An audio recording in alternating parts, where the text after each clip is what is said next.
प्यारे बच्चों, कैसे हैं आप सब? आशा करती हूँ आप सब अच्छे होंगे, स्वस्थ होंगे। स्वागत है आपका इस कक्षा में। आइए आज हम बढ़ते हैं हिंदी व्याकरण का पाठ 22 संवाद लेखन।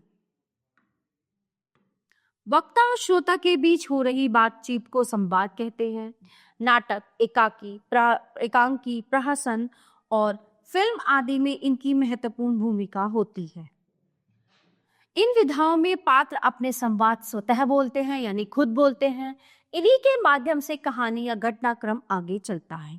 इससे रचनात्मक लेखन में संवाद लेखन का महत्वपूर्ण स्थान है। संवाद लेखन लिखते समय ध्यान रखने योग्य बातें: संवाद छोटे तथा सरल भाषा में होने चाहिए। संवाद विषय के अनुकूल तथा एक दूसरे से जुड़े होने चाहिए। संवाद पात्रों के अनुकूल होने चाहिए। संवाद में बनावटीपन नहीं होना चाहिए। संवाद लेखन के कुछ उदाहरण: रेलगाड़ी की प्रतीक्षा करते हुए पति पत्नी में संवाद। पत्नी: चलने से पहले आपको फोन कर लेना चाहिए था। पूछताछ: कार्यालय से पता चल जाता गाड़ी कितनी लेट है।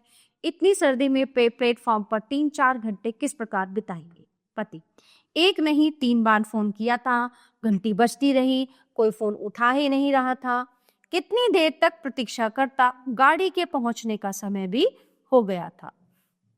पत्नी: रेल विभाग के कर्मचारी अवसर मिलते ही सो जाते हैं, आखिर है तो इंसान ही। 5 बजे भोर तक यानी सुबह तक कौन जाग सकता है।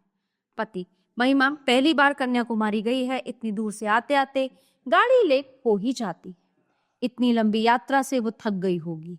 पत्नी: वो कक्षा के अन्य बच्चों के साथ है, बच्चों को थकान नहीं होती, यात्रा करके तो वे प्रसन्न होते हैं। पति: चलो चलकर चाय पीते हैं, समय भी बीत जाएगा और ठंड से भी बच जाए। दूसरा है विद्यार्थियों और अध्यापक के बीच संवाद। माही: अंकिता, तुमने आज का समाचार पत्र पढ़ा? अपहरण के 3 समाचार प्रकाशित हुए हैं। अंकिता: तुम अपहरण की बात कर रही हो? शहर में 3 वृद्धों की हत्या कर दी गई। माही: पुलिस क्या कर रही है? अंकिता: अपराधियों को डर ही नहीं रहा, यानी कि अपराधियों को अब पुलिस का। माही: बाजार जाते समय सावधान रहना। अंकिता: यहाँ दिन दहाड़े घर में घुसकर लूटपाट की घटनाएं नहीं है और घटनाएं घट रही हैं और तुम बाजार जाने की बात कर रहे हो। माही: बहन सतर्क रहना ही चाहिए। तो इसी तरह से संवाद लेखन आगे भी दिया गया है। श्री कृष्ण व अर्जुन के बीच संवाद, घोंसले में बैठी चिड़िया और वर्षा में भीगते बंदर का संवाद। तो इसी तरह से आप इनका अभ्यास कीजिए। तो प्यारे बच्चों, ये पाठ यहीं पे समाप्त होता है। आशा करती हूँ आपको अच्छे से समझ आया होगा। मिलते हैं अगली कक्षा में। धन्यवाद।